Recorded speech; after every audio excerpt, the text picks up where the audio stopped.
Hello everyone, it's Valerie from Stampin' with Valerie, and today we're going to try something fun and new. This is something I just did a little while ago, and it is brand new to me.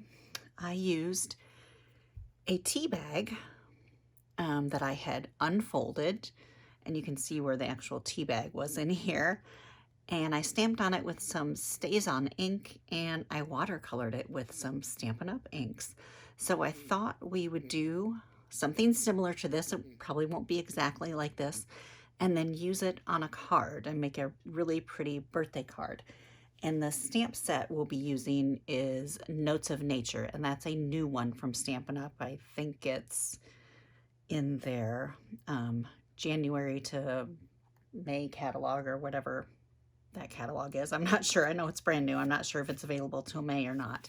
But we're going to do something similar to this, and I'm going to set this aside, and then I'm going to grab a foam mat, and we'll put that underneath our paper here, because I found having that foam mat makes it much easier for stamping on these tea bags. Now these are really, really porous, and obviously you can see everything goes through to the other side. So make sure you have a piece of scrap paper underneath, even if you're using a foam mat like I am under here. So here's another one, and we'll start with this one. And now what I will say is that these measure about 4 inches wide by 6 inches tall, and the front of my card will only be 4 1/4 by 5 1/2. So I'm gonna have to take about 3/4 of an inch off from this, but make sure you use some type of guillotine cutter like this. Whoops, and hope your handle doesn't fall off on you like mine just did. Because you do not want to try and run it through a cutter where you're slicing it like this, because you will end up ripping it, because it's like very, very delicate. So I cut that at 5 1/4 long, so it's about 4 inches wide by 5 1/4, and you just have a little piece left over that you can throw away or use for something else if you want. And then grab some StazOn ink. You want to use StazOn for watercolor. Anytime you're doing watercolor, use StazOn ink.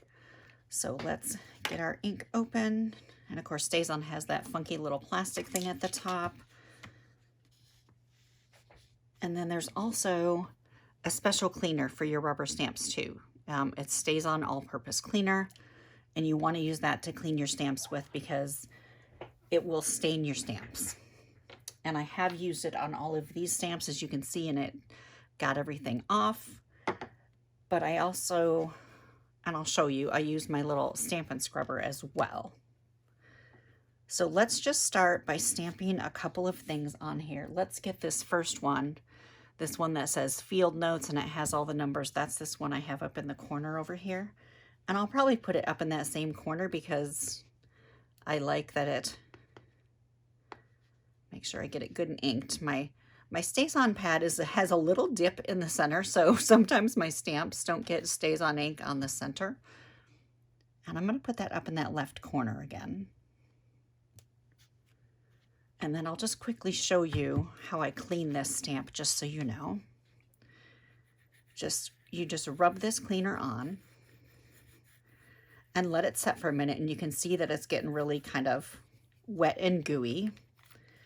And then I have, this is out of an old Stampin' scrubber, or Stampin' scrub, whatever you call it, but you can use any type that has this little thing. This is just water I'm spraying on here.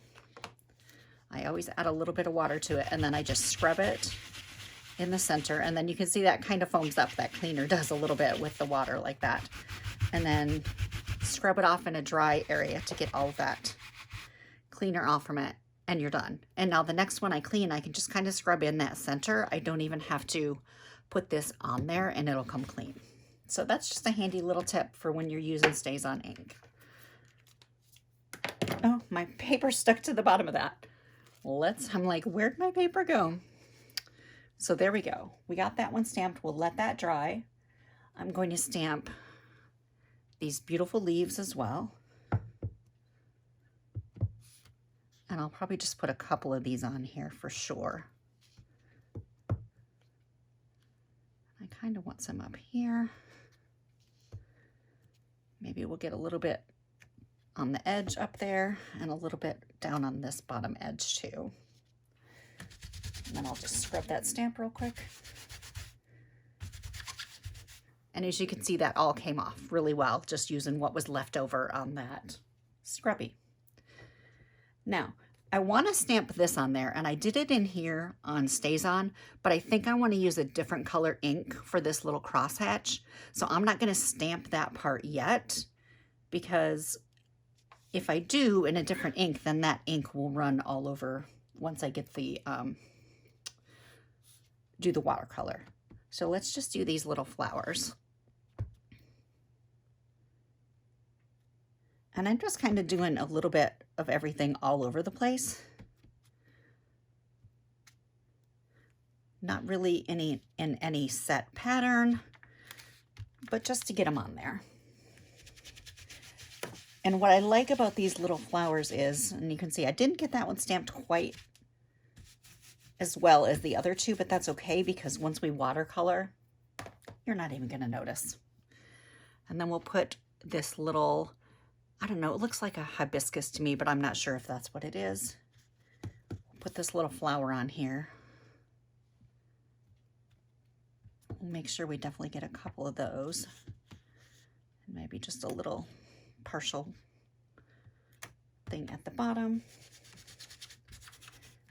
And then we will end up stamping some of these dots on here, but I'm going to do those again in another regular color, not Stays On.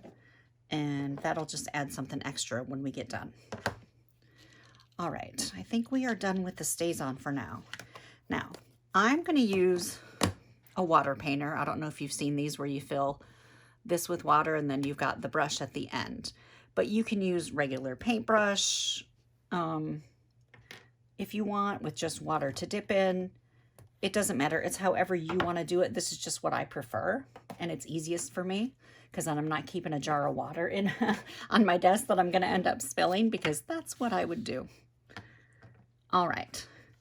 Get some blocks, and I try to just use smaller blocks, but you can use whatever size that you want.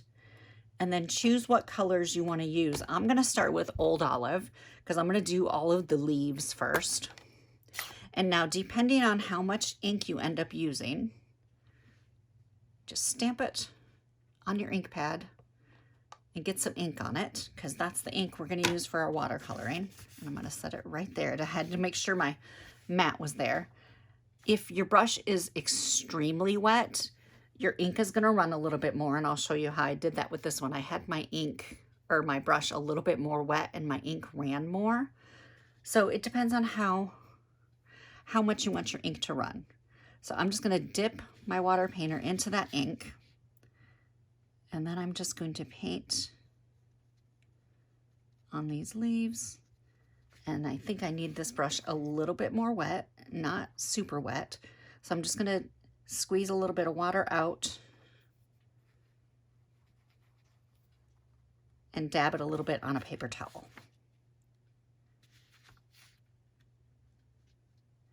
And the only reason I wanted it a little more wet is just so it's easier to paint it on. And the more water you have on it, the lighter the color is going to be, but I kind of wanted these a little bit darker. So I didn't want my brush to be too wet. I think that looks perfect.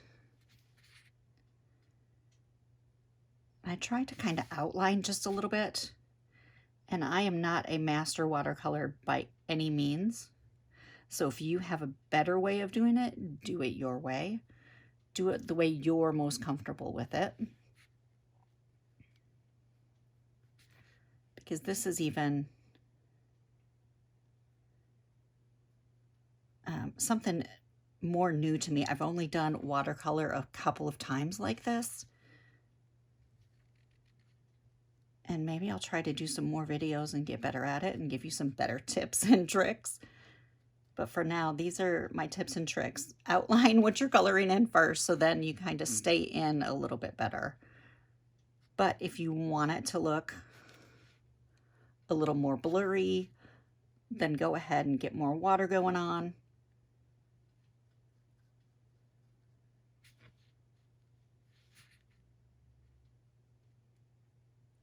And it gets super quiet when I'm concentrating on this. Okay, so now you can see I've used quite a bit of my ink. So I'm just gonna wipe that off on here, that last little bit, because it's kind of watery with my brush touching it, and just get some more ink on there. And again, you can still use that, what was on there, but it was just a little more watery and I didn't want it to run all over on this image, because I want this to be able to dry a little bit faster so we can make a card with it. And that's another reason I'm doing the leaves first, because they are the most, they have the largest amount of space to color. And that way they have a little bit of time to dry.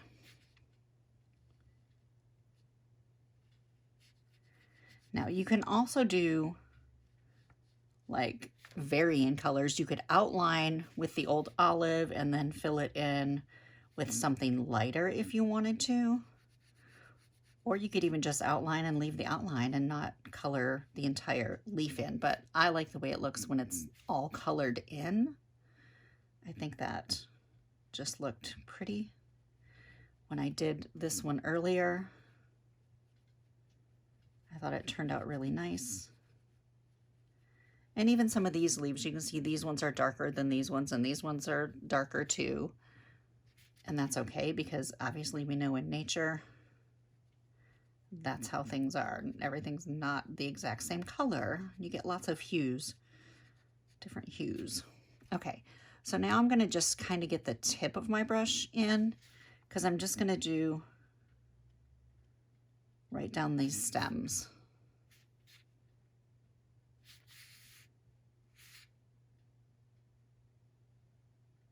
Try not to block too much of that in the camera with just my hand. I guess I don't really need to do that stem up there, but these, I'm going to do these stems as well.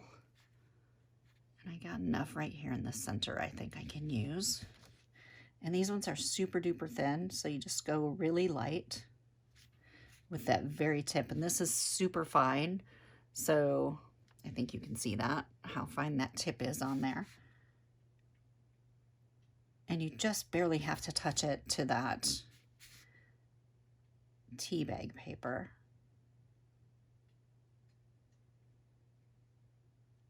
And I don't know if you can see it on camera where I'm actually getting the stems and they are getting colored in green, but it's probably hard to see with the Stays On black ink on there as well. Just go ahead and get all three of these done, and then we can go ahead and do these little flowers, or maybe we'll do these flowers first because they're a little bit bigger surface area. So they'll have some time to dry. And now, of course, normally if I wasn't making a card right now, I would just, and I could probably still use this one because that's a little more dry. I would just need to cut it down.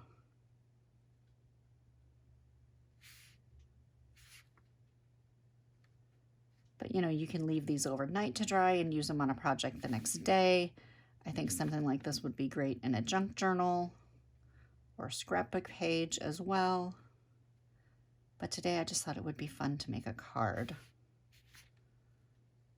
with this.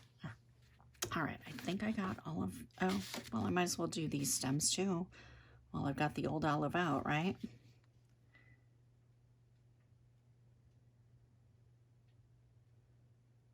Little doodle here. I think it's a little bud, but it's still covered. It's not opening up, so we'll make sure that one's all green.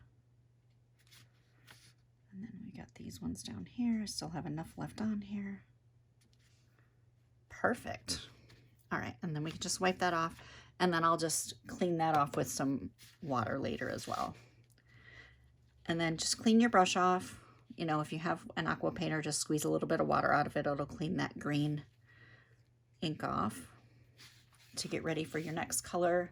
And I think we're gonna do some fresh freesia. That's what I used on this one, is fresh freesia, which is such a pretty little lavender color. I guess I don't really need to close this because I'm just getting some ink off from it.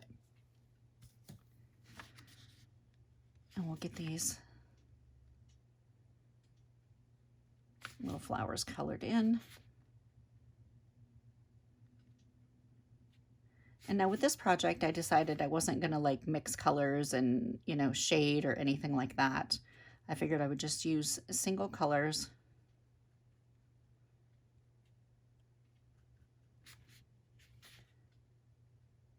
As a beginning step to try with this, because I wasn't sure how well this would turn out. But I've been saving these tea bags for a while. And all I do is after I drink the tea, I cut the tag off. You know, the string and the tag that comes on it. And then you just slowly peel them back very carefully. And then usually there's still some, you know, you dump the tea out and there's still some tea that'll be stuck on the tea bags. And I just used a soft paintbrush to get that off as much as possible, and then just lay them flat to dry. And I, you know, even on some of these, like this one, you can see there's still a little bit of dried tea on there that just won't come off, but you just do your project on this side so you don't have to, you know, paint over that tea. Get these little guys down here. And I almost thought I had another flower there, but it's where I stamped on my paper underneath because this is so porous and see-through. I can see that flower through it. Just bent my corner a little bit, but it'll be all right. And that should be all of the fresh freesia we need. So just get this cleaned off. And that's another reason I use the smallest block as possible, because you can always add more ink to it.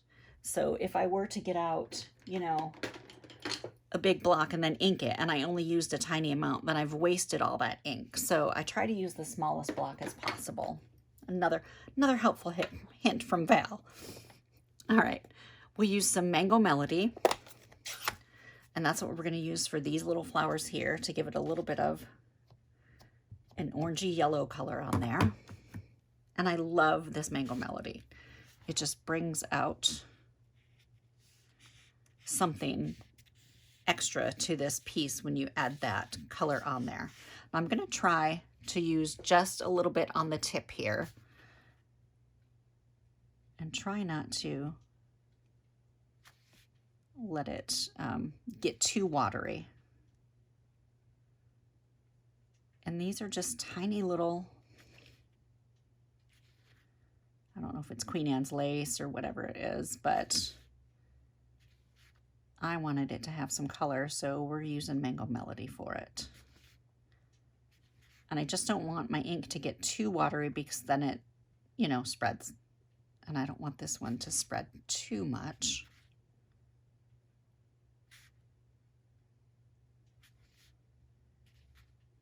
It's doing pretty good. It's spreading a little bit, but that's expected with watercolor.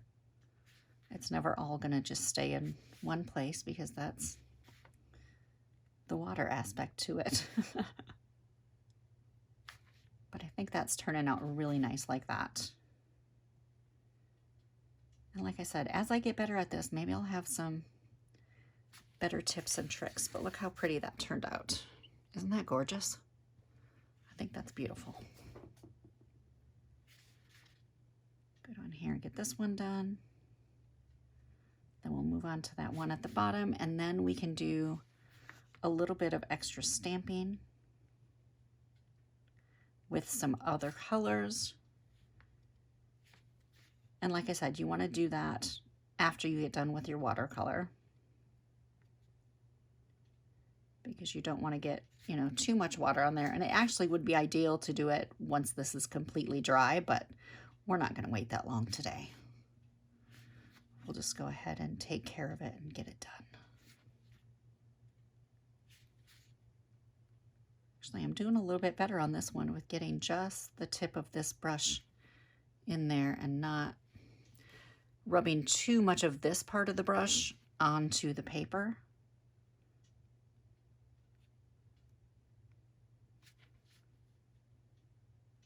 So look, I'm getting a little bit better as I go. Yay! Yay for small victories, right?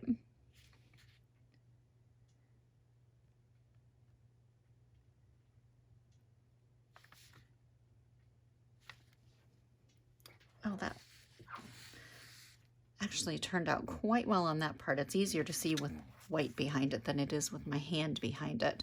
But you can see where that's a little bit, I got a little more water on there. It still looks beautiful, but this is a little more exact. So let's see what happens when we get to this third set over here, if I can keep it up. Now this is the one that I stamped in. It's a little bit lighter. So I'm just kind of guessing where some of these little flower petals are.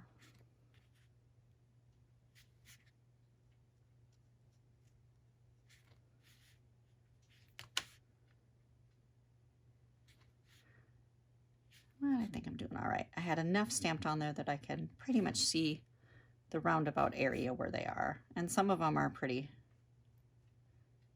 visible to me. They might not be visible to you in the camera. This side has a little more ink on it. Let's go over there.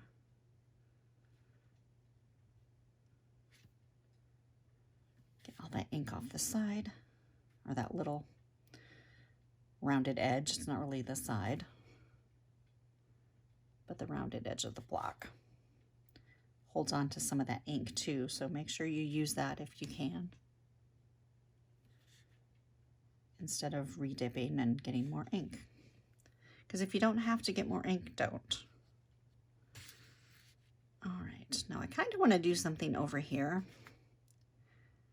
So maybe we'll just go up the side of this field notes where this paper is and just give it a nice little Mango Melody line through it, and then this line here, we'll get that line too. And it will kind of blend in with these flowers, and that looks really pretty. Then maybe we'll go around this little star down here.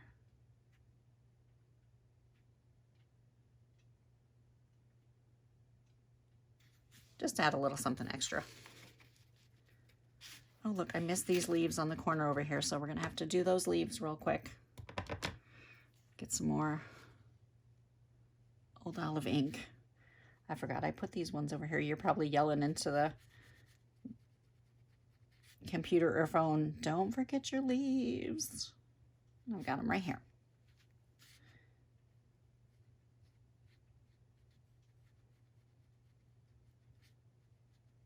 So if you're watching this and you've used this technique before, leave me some comments. Let me know if you have any tips and tricks, and that will help other viewers as well. And I would truly appreciate that, because I am willing to learn new things all the time. I don't know where I put my cap for this, so I'm just going to set it down on that piece of paper. And then I'm going to grab some Calypso Coral. I'm going to take this Calypso Coral and I'm going to quickly wipe these blocks off just so they don't have a great amount of ink on them. And then I'm going to stamp these little dots. Now, earlier when I stamped it, I pushed too hard and I knew better. And I ended up with ink around the edge of this stamp, and you can see where it has come out onto my paper here. And I really just wanted the dots, so I got to make sure I just tap, tap, tap. So I just get ink on the dots. And then we'll just add those in a couple of places.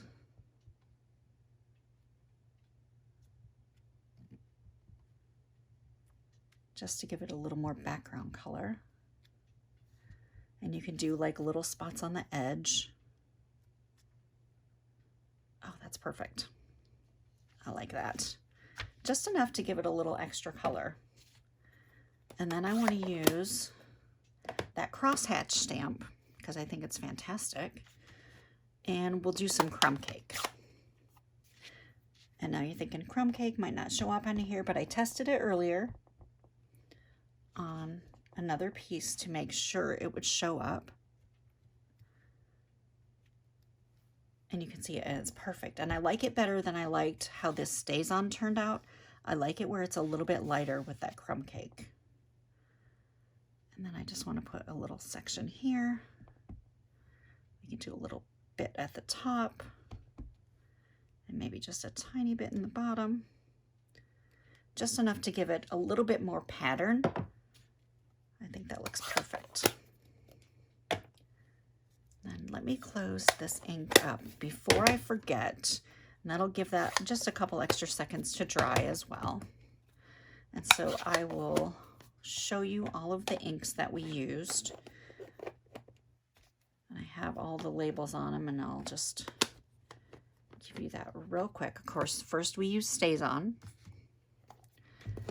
Then we've got Crumb Cake, Calypso Coral, Fresh Freesia, Old Olive, and Mango Melody. And hopefully there's no glare on that. Let me make sure. Yeah, you can see those. And so those are the colors we used today. And then we're going to turn this into a birthday card. So we're going to put this sentiment, "Today is all about you, happy birthday," on the inside of the card. I'll get that ready. Give my card a few more seconds, you know, our paper a few more seconds to dry. Even if it's just 5 more seconds, it gets a little longer. And so we'll get that ready. We can take our foam mat out so that can lay flat now. And you can see where, you know, how I cut some of this off so it's a little bit smaller. Now, I practiced earlier as well to see what adhesive would work. And now because it's so porous, glue is not a great idea because it will come through, obviously. Any type of like tear and tape, double-sided tape where you have to peel, I'm not sure if that'll work. I didn't give that one a try. Glue dots will work on the corners. You just have to be careful. And if you put them other spots, you know, they may show through. But tape runner worked great. So we're going to use tape runner on this. And this is actually almost dry, except for this green over here is a little wet, but that's okay. Everything else feels really dry, so it didn't take too long to dry. So I'm going to use a piece of vanilla cardstock, and this is 8.5 wide. I scored it at 4 1/4, and it's 5.5 tall. So when you're cutting it, cut it 8.5 by 5.5, and then score it at 4 1/4 on that longest 8.5 side. So get your card ready, and I'm only doing this layer. I'm not layering other cardstock under it. I'm just going to do it like this. Make sure you got a good crease. Make sure your tape runner's ready, and just go very slowly across here as to not rip it, because you do not want to rip it. And as long as you go really slow, it works quite well. But you still have to be very careful with it, and of course it's going to stick to my hand as I'm moving it.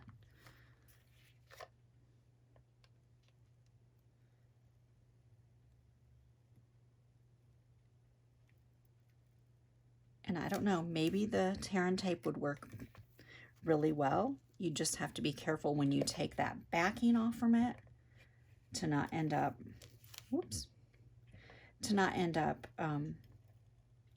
ripping it or snagging it as you're trying to tear off the backing. And there, see, I just ripped that trying to get this off. So I'm going to leave that corner down here, and I'm going to start at this end. And I'm just going to go really slow, and hopefully I don't rip it anymore at that end. When I get to it, hopefully I kind of tape it back together. Now, you could also, and this just popped in my head, run some on here first and then stick it down. That would be probably more ideal. And just kind of center it the best you can. It's not going to be perfect because these are not straight lines on here. And that actually didn't do too bad on that corner where it kind of came apart. But then you've got your beautiful little front of the card.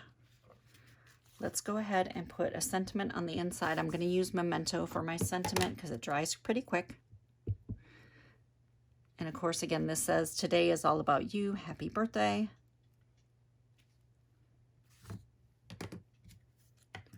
So we got that. And then I really want to put some sparkles on the front. And this is what I used in my cactus book. I used some of these champagne rhinestones and some of the brushed brass butterflies. I love these butterflies, and I think they'll be perfect on here because I was going through my embellishments and I'm like, what colors do I want to put on here? Do I want to go silver? Do I want to go, you know, gold? And then I was just like, oh, these champagne and the brush kind of look pretty together. Let's go with those. Let's add a couple of the big butterflies.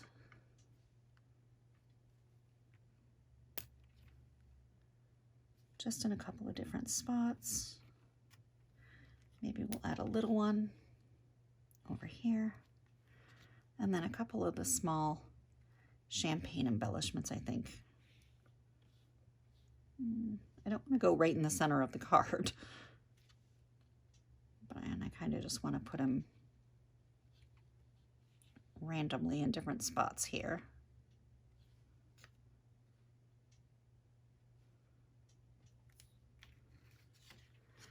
And I think that looks pretty good. What do you think? I hope you enjoyed this video. I hope you got some good tips and tricks, and maybe give this a try and add in the comments if you've tried it, what you like about it. If you found a different adhesive that works better, let me know. I think this would be pretty with some ribbon around it as well, but I'm not going to do that today. I'm just going to leave it like this. Give you one last good look at it. Move my chair back so I can make sure you can see it. I hope you enjoyed today's video. I hope you have fun crafting. Thank you, and I will see you next time. Bye.